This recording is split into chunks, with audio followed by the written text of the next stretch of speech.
नमस्कार दोस्तों, आप सभी का स्वागत है। दोस्तों, हम लोग वर्ल्ड ज्योग्राफी की सीरीज के अंतर्गत हम लोगों ने 7 टॉपिक पढ़े। इसके अलावा हम लोगों ने महाद्वीपों की जो विस्तृत विश्लेषण था इसका स्टार्ट भी कर लिया है। हम लोगों ने अभी तक एशिया महाद्वीप के बारे में जाना है।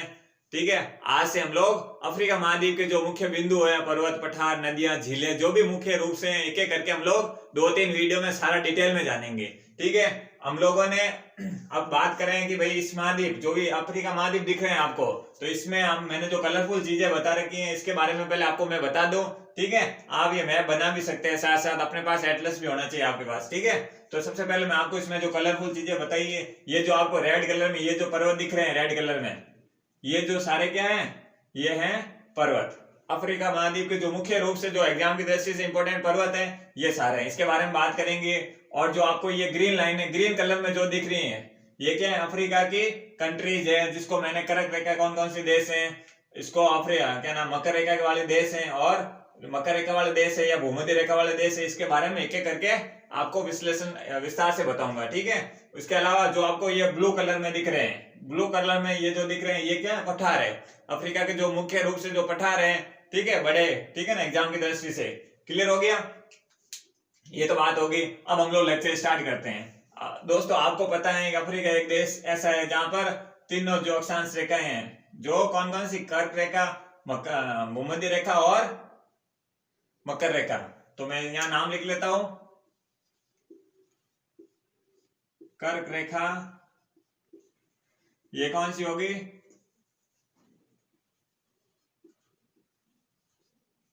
भूमध्य रेखा, और ये कौन सी हो गई, मकर रेखा।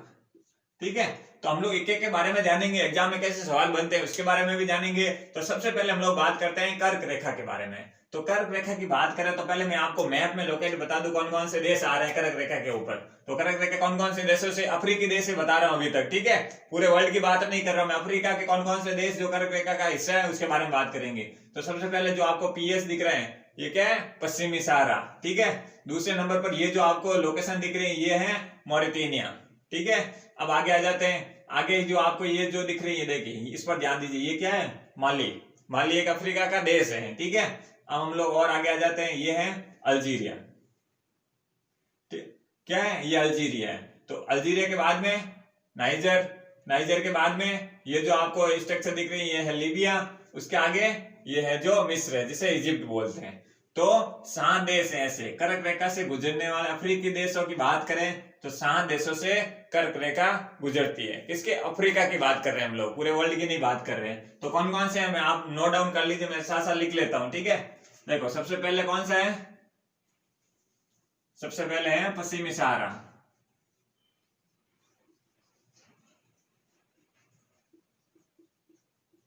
पश्चिमी सहारा। उसके बाद बात करें तो कौन सा है, ये देखिए मॉरिटेनिया। हम पश्चिम से पूर्व की ओर देख रहे हैं। उसके बाद माली।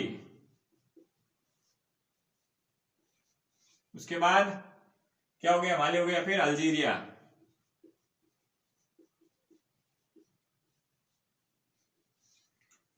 ठीक है, अल्जीरिया हो गया। उसके बाद क्या है, उसके बाद हो गया नाइजर।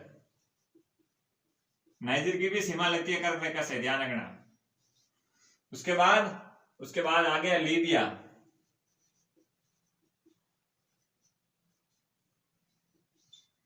और उसके बाद आ जाता है मिस्र या इजिप्ट बोलते हैं जिसे आप। ठीक है, तो ये 7 देश हैं जो अफ्रीका के कर्क रेखा इनसे होके गुजरती है। ठीक है, हम लोग जो अमेरिका, दक्षिण अमेरिका, जो भी और अदर देश है उसके बारे में भी जानेंगे। ठीक है, पहले अपन लोग अभी अफ्रीका महाद्वीप के बारे में पढ़ लेते हैं। तो ये तो आपको समझ में आ गया हो कि कर्क रेखा से गुजरने वाले, आप इसकी ट्रिक बना सकते हैं, इसलिए मैंने ये शॉर्ट नाम लिखे हैं। ठीक है, ताकि आप इसमें से आप कोई भी ट्रिक अपने हिसाब से बना सकते हैं, जिससे आपको आप खुद की बनाई हुई ट्रिक लंबी देर तक याद रहेगी।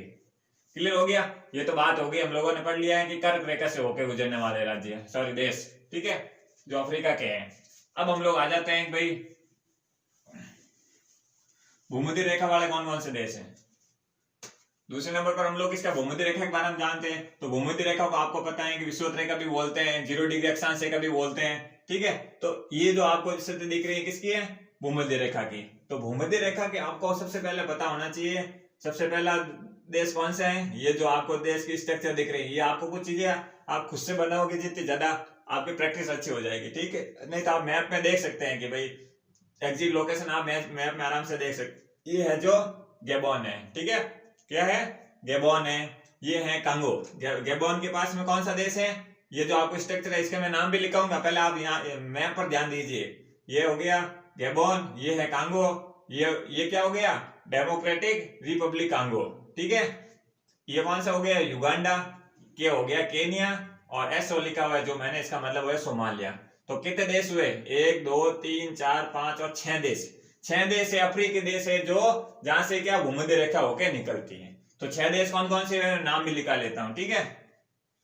इसे आप गैबोन बोलो या गबन भी बोलते हैं, ठीक है ना। आप डबल मात्र लगा के गैबोन भी लिख सकते हैं, ठीक है।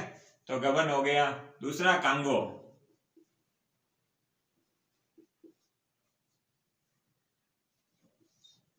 तीसरा क्या हो गया? Democratic Republic Congo.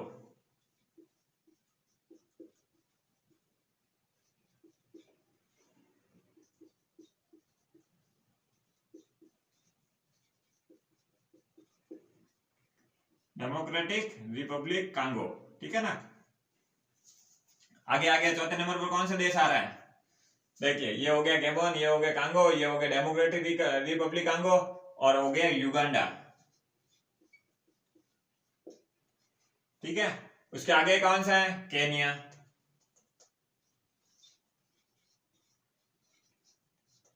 और उसके आगे वाला सोमालिया। जब आपको कर्क रेखा सॉरी भूमध्य रेखा के देशों के बारे में पूछे तो ये देश तो आपको याद रखने हैं, बाकी पूरे टोटल पूछे, अगर अफ्रीका का पूछे तब ये आपको 6 याद रखने हैं। आप इसकी ट्रिक बना सकते हैं, ठीक है। तो क्या हो गया?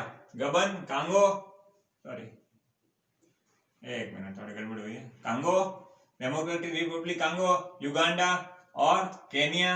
आगे क्या है? सोमालिया। तो ये 6 देश है जो भूमध्य रेखा यहाँ से होकर गुजरती है। 6 अफ्रीकी देश कहेंगे अपन, ठीक है। क्लियर हो गया?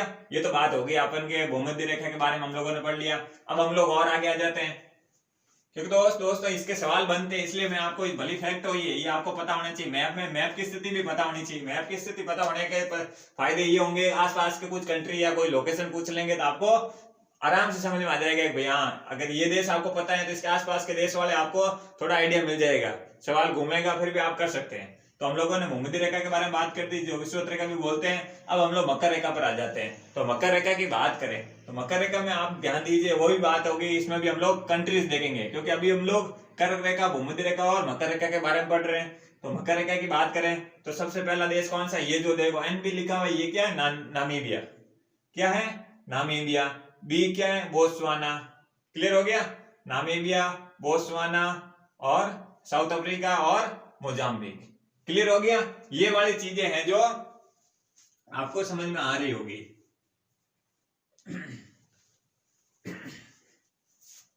ये तो होगी, ये तो हम लोगों ने बात कर ली है। तो अब हम लोग के भाई ये तो मेडागास्कर भी है, ध्यान रखना। ये जो लिखा हुआ है मेडागास्कर, ये भी यहाँ से भी मकर रेखा होकर निकल रही है। तो कौन कौन कितने देश हो गए? 1 2 3 4 और 5 देश है जहां से मकर रेखा, 5 अफ्रीकी देश है जहां से मकर रेखा निकलती है। तो बात करें, देखिए सबसे पहला कौन सा हो गया? Mozambique, sorry Namibia.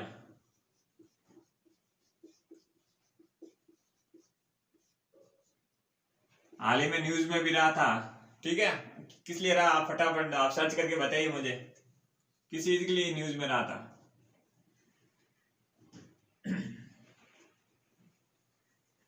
जल्दी से बताइए। अफ्रीकी चीतों के लिए ये यहाँ से भारत में लाने की प्लानिंग चल रही है, उसके लिए ये न्यूज में रहा था। तो नामीबिया, फिर दूसरे नंबर पर बोत्सवाना,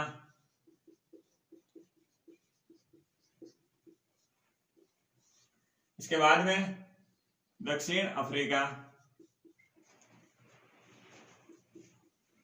आप साथ साथ नोट्स बना रहे होंगे, उम्मीद कर रहा हूं, इसलिए मैं लिखवा रहा हूं ताकि आपको कोई कंफ्यूजन नहीं रहे। उसके बाद मोजाम्बिक,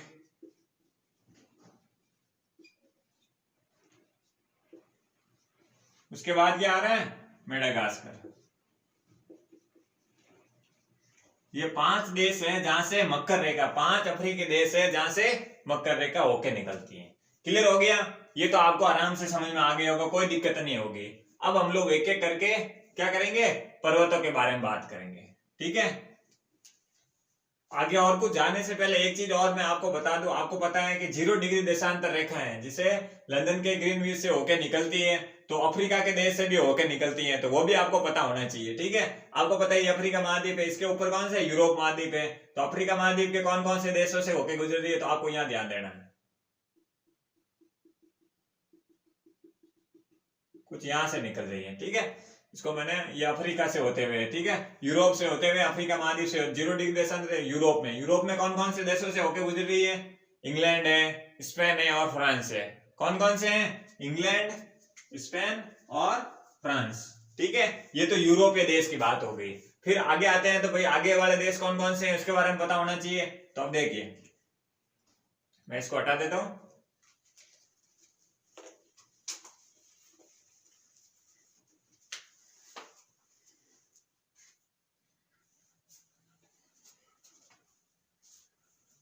अब यहां से देखिए, ये जो जीएमटी लाइन बोलते हैं जिसे, ठीक है, लंदन के ग्रीनविच नामक शहर से होकर गुजर रही है, तो यूरोप के कौन कौन से देश आ रहे हैं, मैं पहले यूरोप वाले बता देता हूं ताकि एक बार में आपके सारे पूरे हो जाएंगे। तो यूरोप के देशों की बात करें तो यूरोप में इंग्लैंड, ठीक है ना, लंदन के ग्रीनविच यहीं से निकल रही है। ठीक है, एक तो इंग्लैंड हो गया, एक कौन सा हो गया, एक हो गया फ्रांस और एक स्पेन, ये तो हो गए यूरोपीय देश। ठीक है, अब हम लोग अफ्रीका के बारे में पढ़ रहे हैं, तो अफ्रीका के देश कौन कौन से आ रहे हैं, अफ्रीका के देश की बात करें तो अफ्रीकी देश कौन कौन से हैं, एक ये हो गया अल्जीरिया, ये तो यूरोपीय देश हो गए। अब अफ्रीका देश के बारे में पढ़े, जीएमटी की लाइन कहां से होके गुजरी, हम उनकी बात कर रहे हैं, उन देशों की, आपको एग्जाम में पूछ सकते हैं इसलिए मैं आपको ये बता रहा हूं। जीएमटी लाइन की बात करें तो 3 देश तो यूरोपीय देश हो गए। अब आगे आ जाते हैं अल्जीरिया, अफ्रीकी देश है। ये जो आपको स्थिति दिख रही है, ये अल्जीरिया के नीचे कौन सा है, माली। ठीक है, उसके नीचे बुर्किना फासो,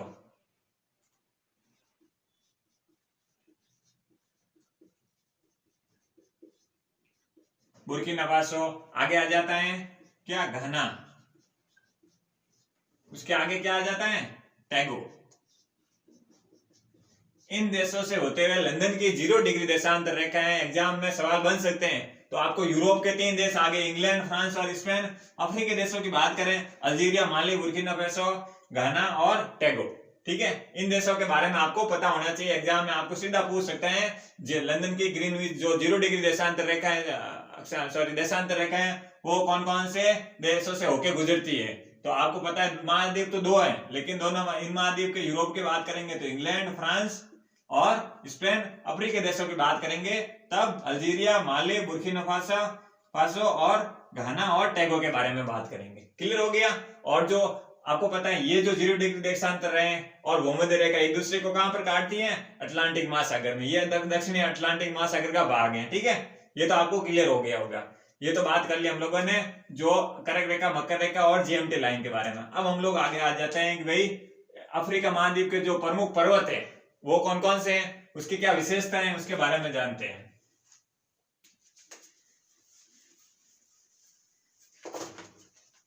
सबसे पहले हम लोग एक एक करके बात करेंगे।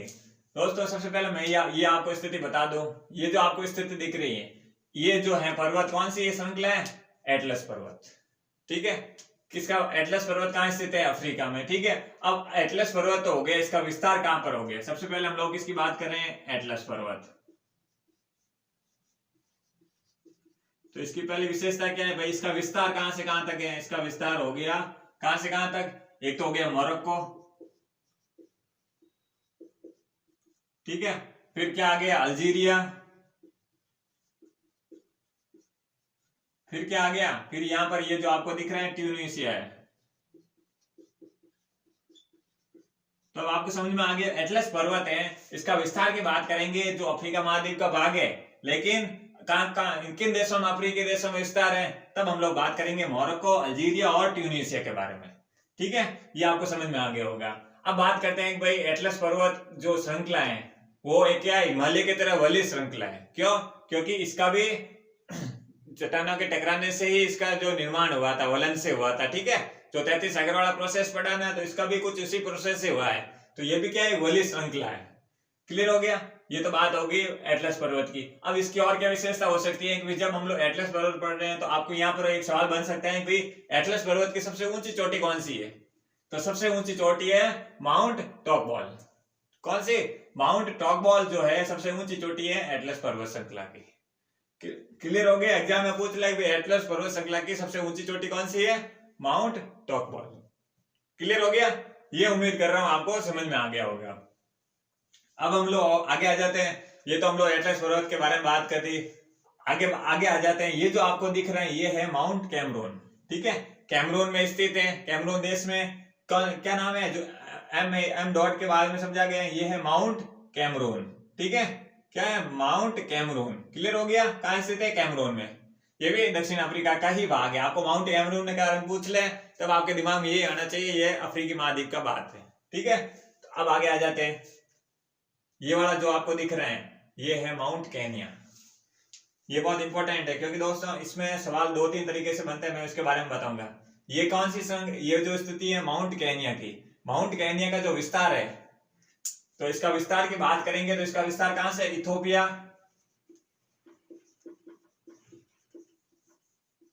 और कहां पर है ये इसका विस्तार? एक थोड़ा इथोपिया में, एक केनिया में हो रहा। ये एग्जैक्ट देखने के लिए आप मैप में देखिए। ठीक है ना, ये क्लियर हो गया? तो इसका विस्तार कहां पर? इथोपिया और केनिया में। क्या नाम है? Mount Kenya. ठीक है ना, क्या बोलते हैं? Mount Kenya. क्लियर हो गया? इसकी क्या विशेषता है? इसकी विशेषता देखो दोस्तों, इसकी स्थिति क्या है? कुछ ऐसी है, मैं यहां बता देता हूं। इसकी स्थिति इस पर्वत की ऐसी है। ठीक है, तो इस स्थिति में यहाँ क्या है?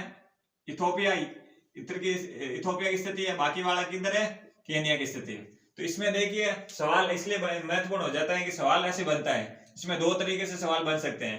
पहला तो आपको इसका माउंट केनिया की स्थिति के बारे में पूछ सकते हैं, भाई इसका विस्तार किन किन देशों में है। ठीक है, उसके बाद बात करें कि भाई ये किस रूप के लिए प्रसिद्ध है। तो कॉफी का जो मुख्य मूल उत्पादक देश की बात करें, मूल पौधे के रूप में बात करें, तो मूल उत्पादक के रूप में या मूल देश, कॉफी के मूल देश के रूप में किसे जाना जाता है? इथोपिया को। ठीक है ना, ये पठार है, इसके बारे में बात करेंगे। ये जो क्षेत्र आपको पता है इथोपिया, तो देखिए ये जो क्षेत्र आ रहा है इथोपिया के अंडर में आ रहा है। ठीक है, इथोपिया। ठीक है, तो यहाँ पर आपको पता है कि भाई सूर्य की किरणें डायरेक्ट पड़ रही है, तो क्या होगा? तो सूर्य की किरणें डायरेक्ट पड़ रही है, तो ये वाला जो क्षेत्र है कॉफी के लिए उत्पादक, कॉफी के मूल उत्पादक देश के रूप में किसे जाना जाता है? इथोपिया को।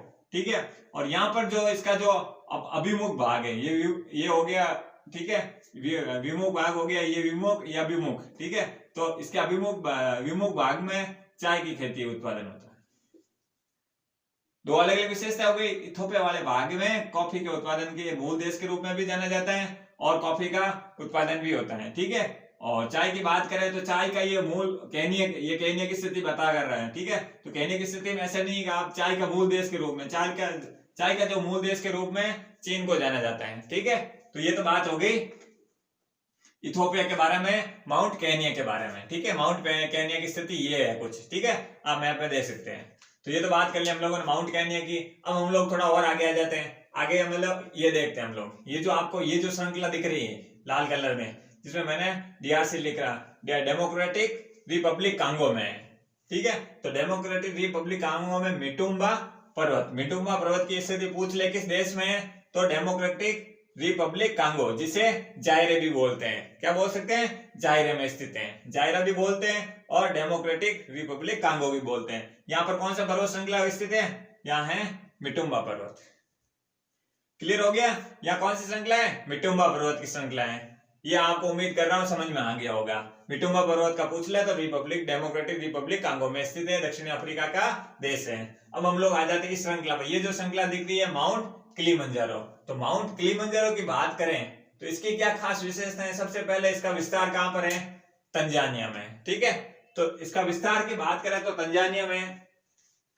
और अगर अफ्रीका महाद्वीप की सबसे ऊंची चोटी के रूप में जानेंगे तब भी इसे माउंट किलिमंजारो कहेंगे, क्योंकि ये एक प्रकार का ज्वालामुखी पर्वत है, लेकिन मर्द ज्वालामुखी पर्वत। ठीक है, सक्रिय नहीं है, मर्द ज्वालामुखी पर्वत श्रृंखला है। कहां पर स्थित है? तंजानिया में। अफ्रीका की सर्वोच्च पर्वत श्रृंखला है, ध्यान रखना। अफ्रीका की सर्वोच्च पर्वत श्रृंखला पूछ ले तो माउंट किलिमंजारो है। कहां स्थित है? तंजानिया में। और इसकी क्या विशेषता है, ये ज्वालामुखी पर्वत है और सुसुप्त है, मतलब मर्द ज्वालामुखी के रूप में, ना कि सक्रिय ज्वालामुखी के रूप में। क्लियर हो गया, ये तो बात हो गई। अब हम लोग आ जाते हैं इस जो ये वाला जो भाग दिख रहा है ये है साउथ अफ्रीका, मतलब दक्षिण अफ्रीका का भाग है। यहाँ पर है जो ड्रैकेंसबर्ग, जो पर्वत श्रृंखला है ड्रैकेंसबर्ग, सबसे प्राचीन पर्वत श्रृंखला की बात करेंगे, प्राचीन पर्वत श्रृंखला की, तब ड्रैकेंसबर्ग है। कहाँ स्थित है, साउथ अफ्रीका में। दोस्तों ये फैक्ट है, इसमें समझाने का कुछ नहीं, आपको लोकेशन पर फोकस कीजिए। और जो फैक्ट है ड्रैकेंसबर्ग को हम लोग ड्रैकेंसबर्ग ही कहेंगे, ड्रैकेंसबर्ग। क्लियर हो गया, कहाँ स्थित है, साउथ अफ्रीका में। ये तो बात होगी, हम लोगों ने पर्वतों के बारे में, जो मुख्य पर्वत थे एक एक करके मैंने आपको पूरा विस्तार से बता दिया है। ठीक है दोस्तों, अब हम लोग बात कर लेते हैं अफ्रीका महाद्वीप के जो प्रमुख पठार है, वो भी तो जानना जरूरी है एग्जाम में, जो एग्जाम की दृष्टि से इंपॉर्टेंट पठार है। मैं उसकी लोकेशन भी बताऊंगा आपको, साथ साथ उसकी कोई विशेषता होगी तो वो भी बताऊंगा। तो अब हम लोग, मैंने आपको बता दिया है क्या क्या भाई, भूमध्य रेखा से कौन कौन से देश निकल रहे हैं, कर्क, भूमध्य रेखा, कर्क रेखा और मकर रेखा से। इसके अलावा हम लोगों ने जो प्रमुख पर्वत है अफ्रीका महाद्वीप के, इसके बारे में जान लिया। अब हम लोग जान लेते हैं, आप हेडिंग डाल दीजिए प्रमुख पठार के बारे में। प्रमुख पठार की बात करें, जो ब्लू कलर में आपको मैंने बता रखे हैं, ये क्या है, अफ्रीका महाद्वीप के प्रमुख रूप से और एग्जाम की दृष्टि से इंपॉर्टेंट है उसके बारे में। तो सबसे पहले बात करते हैं हम लोग जोस के पठार की। जो जोस पठार है, जोस का पठार है, कहाँ स्थित है, अफ्रीका में। अफ्रीका में कहाँ स्थित है, तो इसका विस्तार की बात करें अफ्रीका में, तो ये स्थित है नाइजर एवं नाइजीरिया की सीमा पर। ठीक है, जो नाइजर और यहाँ पर जो नाइजर और नाइजीरिया, मैप पे एग्जैक्ट लोकेशन देख सकते हैं, नाइजर और नाइजीरिया की सीमा पर कौन सा, क्या नाम है, कौन सा पठार है, जोस का पठार। ठीक है, जोस का पठार का विस्तार कहां पर है, नाइजर और नाइजीरिया की सीमा पर। बस इतना इसके बारे में आपको इतना पता होना चाहिए। अफ्रीका महाद्वीप है, अफ्रीका महाद्वीप में भी कौन से देश से संबंधित है, नाइजर और नाइजीरिया की सीमा पर। क्लियर हो गया। अब हम लोग थोड़ा और आगे आ जाते हैं कि आगे कौन सा महाद्वीप है। ये तो जोस के पठार की बात होगी। अब हम लोग देखते हैं बाई का पठार। जो बाई का पठार है ये कौन सा है, अंगोला में। कहां स्थित है, अंगोला में। एक अंगोला छोटा सा क्षेत्र है,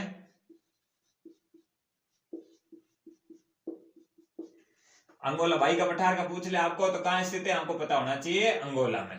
क्लियर हो गया, ये तो बात हो गई। बाई के पठार की स्थिति, लोकेशन क्या है, ये है लोकेशन बाई के पठार की। ठीक है, ये तो बात हो गया बाई के पठार की। अब हम लोग आ जाते हैं कि भाई ये जो आपको स्थिति दिख रही है कहां पर, डीआरसी में, डेमोक्रेटिक रिपब्लिक कांगो, या ठीक है, ये तो बात हो गई। तो ये कौन सा पठार है, ये है कटंगा का पठार। कटंगा का पठार या कठंगा पठार की बात करें, कहां स्थित है, डीआरसी में, डेमोक्रेटिक रिपब्लिक कांगो में। कांगो देश में कटंगा पठार स्थित है। तो आपको लोकेशन बनानी आनी चाहिए। जैसे आप कोई थ्योरेटिकल या बड़े एग्जाम दे रहे हैं जिसमें मेंस एग्जाम होते हैं थ्योरी वाले, आप यूपीएससी में देंगे, तब आपको सीधा ऐसे कटंग पठार के बारे में कुछ मान लो मानचित्र से बनाना पड़े, कुछ विशेषताएं लिख रहे हो अफ्रीका महाद्वीप की, तब आपको स्थिति लोकेट करने में जितनी आसानी होगी उतना फायदा भी होगा, क्योंकि मैपिंग के आपको अच्छे नंबर मिल सकते हैं। ठीक है, तो कटंग पठार ये हो गया, कहां पर स्थित है, डीआरसी में। ठीक है, ये तो बात हो गई कटंग पठार की। अब हम लोग आगे आ जाते हैं ये जलो की मालागासी पठार। तो मालागासी पठार है, कहां स्थित है, सबसे पहला सवाल ये है। मालागासी पठार है जो मेडागास्कर में स्थित है। ठीक है, ये अफ्रीका देश का ही भाग है, ध्यान रखना। अब मेडागास्कर में कहां सा पठार स्थित है, मालागासी पठार है। क्लियर हो गया, बस इतना आपको वन लाइनर फैक्ट है, इसलिए आपको फैक्ट है, बस इससे सबसे बढ़िया है आपको मैप में लोकेशन स्थिति पता होनी चाहिए ताकि आपको लंबे देर तक याद रखें। तो मालागासी पठार हो गया ये। ठीक है, अब हम लोग और आगे आ जाते हैं। ये है आपको इथोपिया का पठार। तो इथोपिया का पठार है, तो ये तो समझ गए होंगे कहां स्थित है, इथोपिया में। तो अब अगर आपको एग्जाम में पूछ ले कि इथोपिया का पठार कहां स्थित है, तो इथोपिया में, ये आपको समझ में आ गया होगा। ठीक है, इसके अलावा बात कर ले आसपास के सागरों की। तो आसपास के सागरों में भूमध्य सागर है, आपको पता है, लाल सागर आ गया, यहाँ पर हिंद महासागर आ गया, यहाँ पर अटलांटिक महासागर आ गया। ठीक है, सॉरी, हाँ, क्लियर हो गया, ये तो बात हो गई किसके? अफ्रीका महाद्वीप के। आज के वीडियो में दोस्तों मैं आपको इतना ही बताऊंगा, नहीं तो वीडियो और लंबा जाएगा और इंटरेस्टिंग नहीं रहेगा। इसके मैं 2 या 3 या 4 पार्ट बनाने पड़ेंगे, वो भी बनाऊंगा। जो भी फैक्ट है एग्जाम की दृष्टि से इंपॉर्टेंट, उन सब के बारे में हम लोग एक एक करके पूरा विस्तार से जानेंगे। एग्जाम में कैसे सवाल बनते हैं वो भी जानेंगे। अगर दोस्तों आपको वीडियो अच्छा लगा हो तो आप प्लीज लाइक कीजिए, शेयर कीजिए, सब्सक्राइब कीजिए। अगर वीडियो में किसी प्रकार की कोई गलती हुई तो आप उसमें अपने द्वारा सुझाव दीजिए कमेंट में, ठीक है। आपको वीडियो का कौन सा पार्ट अच्छा लगा वो भी बता सकते हैं, ठीक है दोस्तों।